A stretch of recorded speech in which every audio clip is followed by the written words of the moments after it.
sudah dibuat untuk posisi 1 juta ke bawah. Nah, jadi tolong para pendamping ini bisa melakukan ini ya. Lalu soal apa namanya pengembangan usaha ini, pemerintah juga memberikan fasilitas dalam setiap infrastruktur publik itu 30% harus diberikan kepada UMKM. Jadi saya ada apa namanya itu kalau di tol itu apa namanya pemberhentian apa? Itu tol.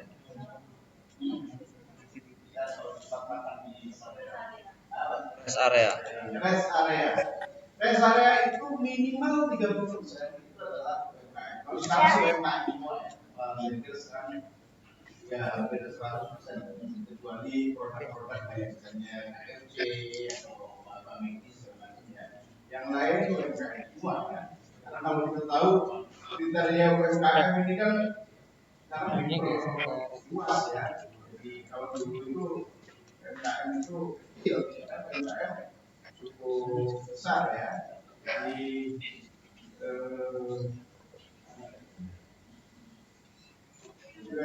biar ketemu Pak kalau dia memiliki kekayaan bersih 50 juta maksimal atau dia memiliki penjualan tahunan 300 juta, itu disebut dengan usaha mikro. Teman-teman, jadi saya kira di masyarakat yang banyak adalah ini. Jadi kekayaan mereka mungkin rata-rata yang di bawah 50 juta. Misalnya, artinya kekayaan aset usaha. Lalu aset usaha itu ya bangunan, apa namanya, tanah sebagai fasilitas usaha. Itu ya mungkin sekitar itu lah. Ya. Warung-warung kita itu kan rata-rata malah pakai tenda segala macamnya. Atau mungkin juga mereka yang sewa itu ya sampai 50 juta yang banyak kalau di daerah di kampung-kampung maksudnya. Karena ini yang jadi sasaran para peserta.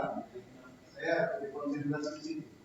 Jadi para peserta kebanyakan adalah mendampingi masyarakat. Nah, usaha kecil itu adalah 50 sampai 500 juta. Jadi kalau kekayaan bersih itu hanya 500 juta, itu masih kategori usaha kecil. Atau penjualannya 300 juta sampai 2,5 miliar itu masih dalam kategori usaha kecil. Saya kira ya kalau ini kriterianya ya hampir seluruh usaha di daerah itu usaha kecil ya. Toko-toko kita itu usaha kecil, bahkan orang yang punya minimarket pun itu kategori usaha kecil. Jadi toko-toko besar yang di kampung-kampung sudah disebut kaya itu sesungguhnya mereka masih kategori usaha kecil. Belum menengah. Nah, kalau ini kan berarti bisa menggunakan fasilitas tersebut. Lalu usaha menengah itu adalah mereka yang memiliki kekayaan 500 juta sampai 10 miliar itu baru disebut usaha menengah. Dan penjualan tahunannya itu 2,5 miliar sampai 50 miliar.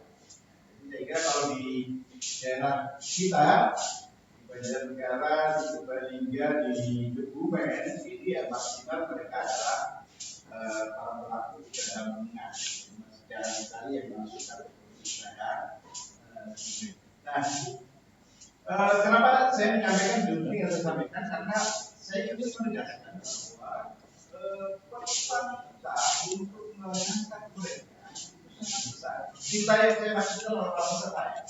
Nanti para peserta ini para pendamping. Jadi saya ingin menyampaikan ini. Kembali ingin saya katakan bahwa para pelaku UMKM kita, terutama yang mikro dan kecil, itu masih sangat menjadi dengan dunia kita. Sangat gaptek dengan dunia kita. Walaupun kasus tadi besar, studi mulai sudah seperti itu, tapi mayoritas kita itu masih sangat belum habis dengan digital marketing. Ya. Padahal sekarang ini ranahnya adalah arah itu. Menurut data yang disampaikan oleh Menteri UMKM itu baru 20% ya, 20% yang sudah masuk dalam ekosistem digital.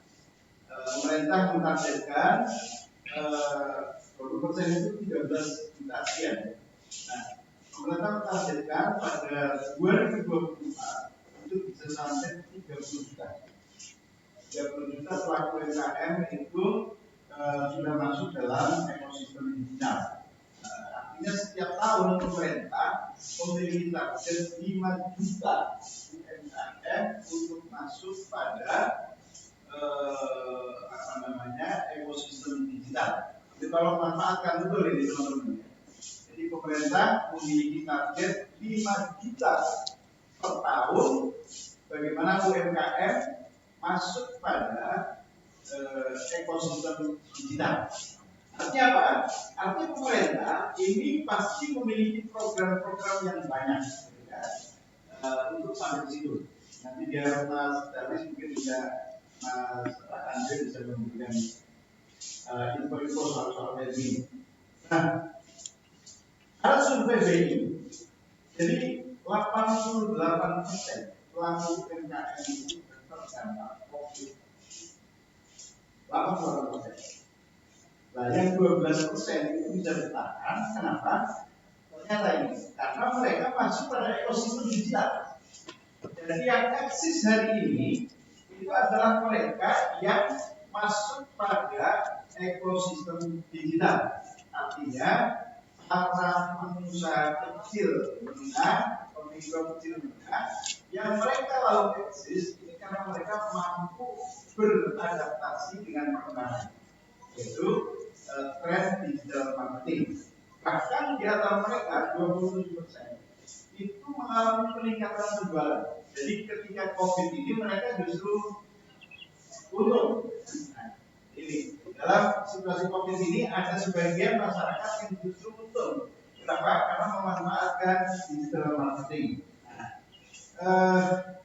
Saudara, jadi saya hanya ingin menyampaikan hal-hal yang seperti itu. Nanti secara detail biar disampaikan oleh narasumber lain. Tapi saya ingin menyampaikan bahwa kita ini, terutama para pendamping, ini memiliki peluang dalam kondisi sekarang ini untuk bagaimana bisa mendampingi para UMKM ini, terutama dalam kebijakan-kebijakan pemerintah.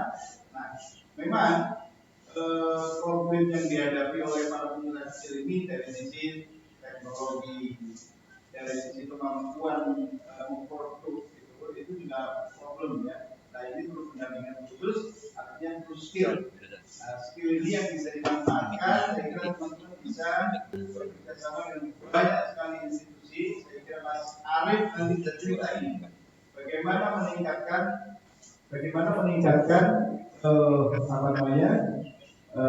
kualitas produksi agar mereka bisa bersaing dengan situasi yang memang sulit ini. Tadi saya katakan bahwa barang-barang kita ini mahal dibanding dengan produk dari Cina misalnya. Yang kedua tentu bagaimana teman-teman pelaku UMKM di sekitar kita itu melek teknologi, melek IT, dan melek digital marketing. Nah, itu mungkin spesifik perlu juga ini nanti ada satu pelatihan khusus tentang digital marketing. Tapi hari ini saya mohon meminta kepada peserta manfaatkanlah hari ini forum ini untuk belajar tentang digital marketing. Jadi ini Mas Arif ahli, Mas Andre juga ahli, ini nanti para peserta bisa memanfaatkannya. Lalu manfaatkanlah regulasi yang ada, ya teman-teman paham bahwa sekarang ini peluang sangat besar. Para pengamat mengatakan bahwa undang-undang cipta kerja itu seperti karpet merah bagi para UMKM. Karena di sana di samping tadi kemudahan modal, kemudahan perizinan, lalu juga ada kemitraan yang didorong oleh masyarakat, oleh pemerintah. pengalaman di berbagai negara bahwa usaha UMKM itu bisa bangkit dan bisa besar. Itu rata-rata karena ada kemitraan dengan usaha besar. Tentu ini juga harus hati-hati. Nanti Mas Arief bisa cerita bagaimana kiat-kiat untuk bisa melakukan kerjasama dan kemitraan dengan usaha besar, jangan sampai kita dicampur. Gitu. Bapak dan saudara, saya kira itu pengantar saya yang bisa saya sampaikan. Mudah-mudahan seminar ini bermanfaat dan tolong teman-teman jangan tinggalkan forum ini, manfaatkan sebesar-besarnya untuk kepentingan perbaikan hidup kita, peningkatan kualitas UMKM agar kita benar-benar bisa ikhlas. Terima kasih kepada narasumber, terima kasih kepada koordinator dan kepada para panitia. Jazakallah, biasa jaza. Akhirnya, wallahul muwaffiq. Assalamualaikum warahmatullahi wabarakatuh. Waalaikumsalam. Waalaikumsalam. Waalaikumsalam warahmatullahi wabarakatuh. Waalaikumsalam warahmatullahi wabarakatuh.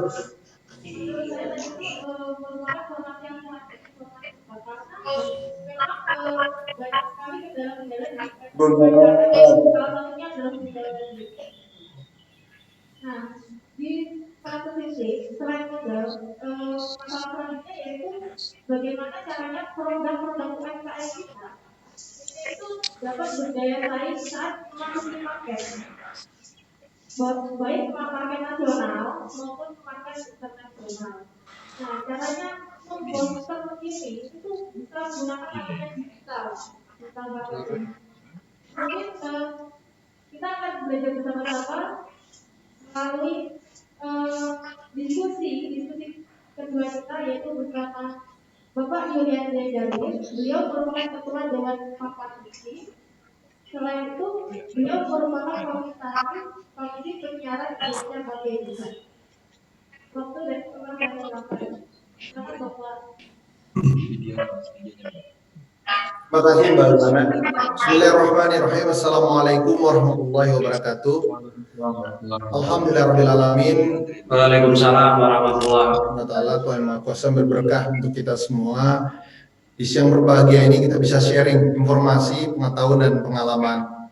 Dan tentunya yang saya hormati, yang saya banggakan Pak Taufik Abdullah, yang juga beliau adalah kakak saya, karena berkat beliau saya diamanahkan salah satunya menjadi ketua lembaga negara KPI dan juga komisioner KPI di 2002. Hari ini saya juga mendapatkan satu kebanggaan bisa berkolaborasi juga dengan Mas Arief yang juga mungkin CMO di bidang UMKM.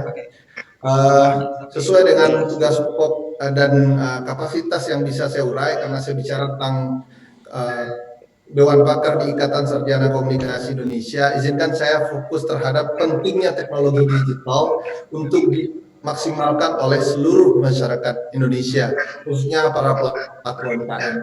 Tadi Mas Taufik sudah menjelaskan dengan detail apa-apa data yang terjadi, sehingga dari 99% dikategorikan adalah UMKM Indonesia itu menjadi tulang punggung utama ekonomi di Indonesia. Tapi yang menjadi permasalahan, data peminat dari dunia UMKM ini masih kalah dibanding negara-negara sebelah. Tentu ini hal menjadi diskusi kita pada siang hari ini juga, apa dan penyebab dan sebagainya. Nah, dalam forum ini juga tadi juga bagaimana pentingnya digital dalam sebuah fenomena UMKM akan saya urai untuk menjadi poin pandangan bagi Bapak Ibu teman-teman semua yang ada dimanapun berada, karena ini adalah teman-teman adalah tokoh masyarakat, saya pikir, dan sudah menjadi bagian ketika digital ini muncul. Tapi harus tahu dan paham bahwa digital itu muncul kenapa dan bagaimana. Nah, pertama izinkan saya menyampaikan slide operator. Ada yang menarik dalam perjalanan digital di kita sebelum kita mulai dalam konteks UMKM atau bidang ekonomi. Mungkin kita mempunyai akun yang namanya sosial media dan juga yang hobi untuk menyampaikan pemikirannya ada di video seperti ini. Nah, hal-hal inilah sebenarnya kita bisa mengukur diri kita, kira-kira adaptifkah kita dengan teknologi, bagaimana kita memanfaatkan yang namanya teknologi itu bertumbuh kembang. Makanya dalam slide saya kali ini saya akan urai secara detail apa saja yang menjadi catatan penting. Mungkin mohon bantu admin, operator untuk mengurai slide. Ya. Pertama diri saya sendiri sebelum saya cerita, ini ada yang namanya akun saya sendiri ya. Itu Yuli Andre Darwis. Ya. Yuli Andre Darwis bisa dilihat seperti apa di situ, dan itu salah satunya YouTube dan juga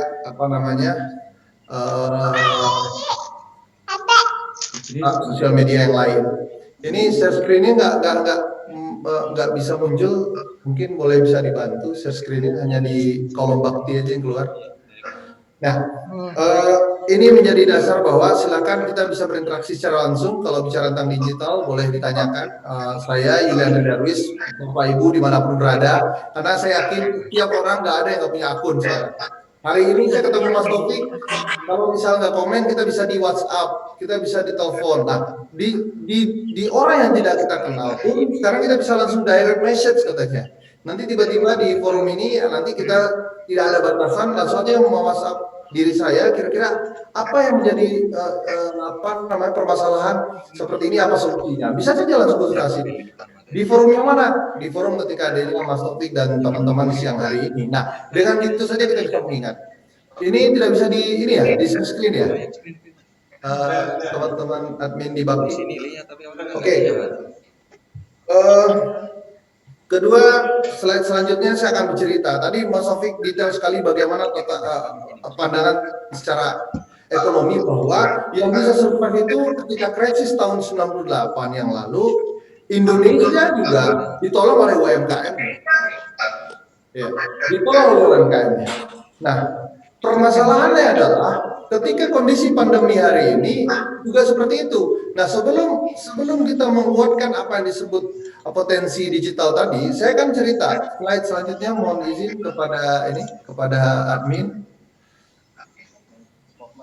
Nah, sadar nggak kita bahwa pemerintah, Pak Presiden itu mempunyai semangat membangun sama rata sama rasa. Jadi kalau dulu hanya orang ibu kota aja Jakarta yang bisa mendapatkan. Kemudian teman-teman di Jawa Tengah mungkin tidak bisa merasakan, juga teman-teman dari daerah-daerah yang lain. Ada yang istilahnya ada 5G, 4G, dan 3G. Nah, kita bingung ini apa sebenarnya? Kita nggak kepikiran bahwa hari ini kita bisa berhadap-hadapan. Ada yang bayangkan saya di Jakarta atau ada di Banjarnegara, ya kan? Bayangkan kita nggak terbayangkan seperti ini. Tapi hari ini kondisi COVID-19 atau pandemi ini membuat situasi ini kita harus segera adaptasi. Generasi milenial yang dianggap generasi yang paling beruntung yang paham dengan teknologi sekarang nggak bisa lagi jadi bangga. Ya, kenapa? Karena generasi yang generasi katanya yang generasi tua juga harus paham juga teknologi hari ini. Jadi persaingannya semakin ketat. Hari ini aja kita sudah terkoneksi dengan begitu banyak, dan saya harus membayangkan ada 210 orang yang saya bicarakan. Dia sudah membayangkan ini seperti satu ballroom. Nah, visi presiden itu didorong oleh Mas Taufik di Komisi 1 DPR RI untuk dipercepat, sehingga Bakti Kominfo dalam hal ini melakukan penetrasi maksimal bagaimana membangun infrastruktur dengan cara canggih. Kita tahunya hanya menggunakan teknologi ini saja, jadi seolah-olah semua sudah jadi aja, tapi tidak tahu prosesnya. Saya harus cerita itu. Slide selanjutnya. Slide kedua ya, karena ini sudah saya sampaikan. Ini silakan tag ya, Yuli Andre Darwis. Kita bisa komen semua di sana, kita bisa berinteraksi. Nah, pemerintah membangun dan mengembangkan 4 sektor strategis, kata tadi Mas Taufik juga jelaskan.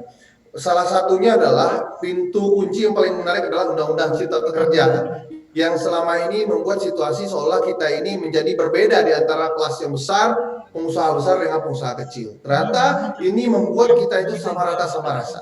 Ini luar biasa. Nah, pemerintah membangun dan mengembangkan 4 sektor strategis berbasis digital guna apa? Meningkatkan internet link ratio dan memperkecil apa istilahnya jarak antar wilayah. Antara lain infrastrukturnya digital, pemerintah digital, masyarakat digital, dan ekonomi digital. Tadi juga Mas Taufik jelaskan, ekonomi digital potensi lebih luas. Nah, nanti Mas Arief juga akan mulai sebagai praktisi. Nah, melalui akselerasi transformasi digital, keempat sektor prioritas ini diharapkan akan semakin siap dalam menyambut peluang era teknologi digital dengan mendorong produktivitas dan kualitas kerja, sekaligus meningkatkan kesejahteraan dan kualitas hidup masyarakat. Artinya, semua masyarakat hari ini tidak ada lagi yang tidak bisa atau menolak yang namanya digital. Hari ini kita membuktikan bahwa digital mempermudah kita, tidak harus mempunyai pos yang besar untuk bertemu dengan Mas Taufik, dengan saya atau Mas Arief. Kita satu ruang yang berbeda-beda, tapi dalam hal ini kita seolah dalam satu ballroom atau ruangan besar berkumpul bersama. Nah, saya harus cerita juga, kalau kadang-kadang kita hanya menikmati sebuah teknologi. Slide selanjutnya. Sadar atau tidak bahwa cakupan sinyal di Indonesia itu tidak fair. Inilah tidak adil, tidak adil. Inilah yang didorong oleh Mas Taufik. Komisi 1 melalui Bakti Kominfo, Kementerian Kominfo melakukan penetrasi ataupun membangun infrastruktur. Karena kita tahu semua lembaga-lembaga swasta tidak akan mau bangun tower ataupun misalnya infrastruktur telekomunikasi kalau orangnya sedikit. Nah, disinilah gunanya negara hadir, pemerintah hadir sesuai dengan visi presiden membangun tol langit sama rata, sama rasa. Saya harus ceritakan datanya. Ini jumlah desa atau kelurahan yang ada di seluruh Indonesia kurang lebih 83.218 desa atau kelurahan. Tetapi yang tercakup layanannya hanya 4G atau 4G hanya 70.000 desa. 12.500 desa yang lain tidak tercatat dengan baik. Nah, artinya dengan kondisi hari ini perlu yang namanya intervensi. Inilah yang dilakukan oleh Mas Taufik di Komisi 1 DPR RI untuk melakukan sama rasa untuk visi presiden itu tercapai. Kalau tidak ada ikhtiar ini, siapa lagi yang bisa merasakan? Syukur kita bisa langsung connect hari ini. Tapi bagaimana daerah-daerah yang blank spot atau tidak merasakan? Nah, inilah sebelum kita mengurai konteks dalam sebuah ekonomi. Next slide. Apa yang dilakukan? Penetrasi yang dilakukannya adalah bagaimana target membangun yang namanya tower-tower ini, yang inilah yang dilakukan target oleh DPR RI. Nah, ini kelihatan gambar palaparing istilahnya merajut Nusantara seperti forum kita hari ini. Bagaimana kita sama rata sama rasa. Tidak ada lagi yang tidak merasakan sedih rasanya. Kalau kita di daerah A, tiba-tiba daerah B lebih baik, kemudian tiba-tiba tidak nyambung atau gambarnya buyar dan sebagainya. Nah, kalau nilai ekonominya masuk seperti ini, akhirnya tidak fair. Kalau misalnya digitalnya di situ bagus, akhirnya lakulah produk-produk barang. Kalau di sini enggak, kan begitu. Ini yang menjadi PR bersama. Slide selanjutnya. Ini data-data yang slide selanjutnya. Data-data yang saya sampaikan, inilah yang didorong oleh Mas Taufik supaya semua paham. Jadi ini tidak muncul serta-merta. Jadi kalau tidak ada yang memonitoring, melakukan sebuah pengawasan seperti ikhtiar dan perjuangan dilakukan Mas Taufik di Komisi 1 DPR RI, salah satunya adalah ini. Bagaimana target-target ini maksimal, jadi semuanya merasakan apa yang menjadi kebutuhan dari daerah. Ini sudah dilakukan. Secanggih ini visi presiden dilakukan oleh Kementerian Komunikasi dan Informatika, Bakti Kominfo yang didorong oleh Mas Taufik dalam hal ini untuk dipercepat, akan sia-sia kalau teknologi ini tidak kita maksimalkan. Sedih rasanya kalau di daerah-daerah hanya menjadi konsumtif saja penikmat. Ini yang akan kita bahas. Ini yang akan kita bahas. Next slide. Nah, ya, ini yang kita bahas. Ketika teknologi digital ini bagus dan rapi, baik, seperti data oleh tadi yang disampaikan, apa yang menjadi musabab? Nah, inilah kadang-kadang kita menjadi orang biasa, orang yang tidak mampu, tapi kita mampu memaksimalkan potensinya. Tetapi ada orang yang lebih punya nilai lebih kaya dan punya fasilitas, tapi dia tidak bisa memaksimalkannya. Nah, kira-kira kita dengan infrastruktur yang begitu canggih digital hari ini, apa yang kita maksimalkan? Yakin saya, pasti rata-rata hanya sekedar kepo kalau bahasa anak muda sekarang, hanya lihat-lihat saja ya, kemudian lihat makanan, kemudian menjadi konsumtif ya, kadang beli ini, beli itu, kemudian lihat tag anak, hanya kepentingan pikiran senang saja. Tidak berpikir mana ini jadi produktif. Nah, ini peluang sebenarnya. Pandemi COVID-19 memukul hampir seluruh sektor perekonomian di Indonesia, termasuk siapa? Usaha mikro, kecil dan menengah. Ini yang kita yang kita diskusikan siang hari ini. Jumlah UMKM semakin menurun pada tahun 2020 karena adanya pandemi. Kita sadar pandemi rata-rata pasti tutup. Jadi apa konsekuensinya? Apakah kita menunggu sampai pandemi ini selesai? Karena apa? Saya mendapatkan data UMKM pada tahun 2017 berjumlah 60,4 juta. Itu jumlah UMKM dan terus meningkat menjadi 62,6 juta di 2018. Apalagi 2019 sampai angka 64,7 juta. Artinya ini adalah peningkatan sesuai dengan apa yang diharapkan. Ditambah lagi yang disampaikan oleh Mas Taufik tadi, Undang-Undang Cipta Kerja membuat suatu karpet merah. Artinya ini free flow atau lancar-lancar saja untuk orang berusaha. Tidak ada batasan, dipermudah semuanya. Di 2019. Namun yang terjadi ketika undang-undang sudah lebih baik, jumlah UMKM pada 2020 menurun drastis menjadi berapa? 34 juta unit. Ini saya ambil dari kata data 2021. Luar biasa. Karena apa? Karena terpukul dengan kondisi pandemi ini. Dan Bank Indonesia sendiri mencatat ya hanya 12,5% UMKM yang tidak terdampak lantaran dalam hal beradaptasi. Apa yang jadi masalah? Karena semua dengan kondisi konvensional, cara tradisional. Artinya buka lapak, kemudian lapaknya nggak laku karena orang pandemi, orang nggak ada beli, akhirnya tutup, akhirnya nggak ada lagi usaha. Hal-hal inilah yang kita sebenarnya menjadi peluang. Bagaimana adaptasi dilakukan ini tidak lain bagaimana memanfaatkan media digital. Kenapa mudah? Contoh, kita punya WhatsApp group. WhatsApp group saja kita bisa jualan di situ produk kita. Bayangkan kalau dulu, kalau bahasanya itu adalah orang jual goreng pisang, itu masak dulu gorengnya, baru dijual di kaki lima. Kemudian siapa yang beli, beruntung atau tidaknya, tergantung rezekinya. Tapi hari ini, dengan dia memanfaatkan digital, dia bisa jualan dahulu. Pisang goreng itu dimasak menyusul, orang sudah order, baru dimasak, kemudian baru dikirim. Itulah istilahnya muncullah aplikasi seperti GoFood di Gojek, ada GrabFood, ada ShopeeFood, dan macam-macam lainnya yang memanfaatkan potensi digital ini. Mereka tidak punya toko, mereka tidak punya produk, tapi mereka memanfaatkan digital ini untuk jualan dan mengambil keuntungan sedikit dari upayanya untuk digital itu dipakai. Nah, ini harus dipahami bahwa ternyata kita bisa memaksimalkan potensi ini. Kenapa? Infrastruktur yang dibangun oleh Pak Presiden dalam hal ini didukung oleh Mas Taufik di Komisi 1 DPR akan sia-sia tentunya kalau ini canggih tetapi tidak ada yang memanfaatkannya. Ini PR besar kita. Selanjutnya, nah kita sadar, next slide, kondisi pandemi juga menyebabkan 58,8% UMKM memutuskan untuk menurunkan harga jual produk dan jasanya guna mempertahankan usaha. Padahal itu karena orang nggak ada yang beli, karena hukum ekonominya dipakai hukum tradisional, nggak ada yang beli maka diturunkan. Hal itulah menyebabkan keuntungan UMKM turun.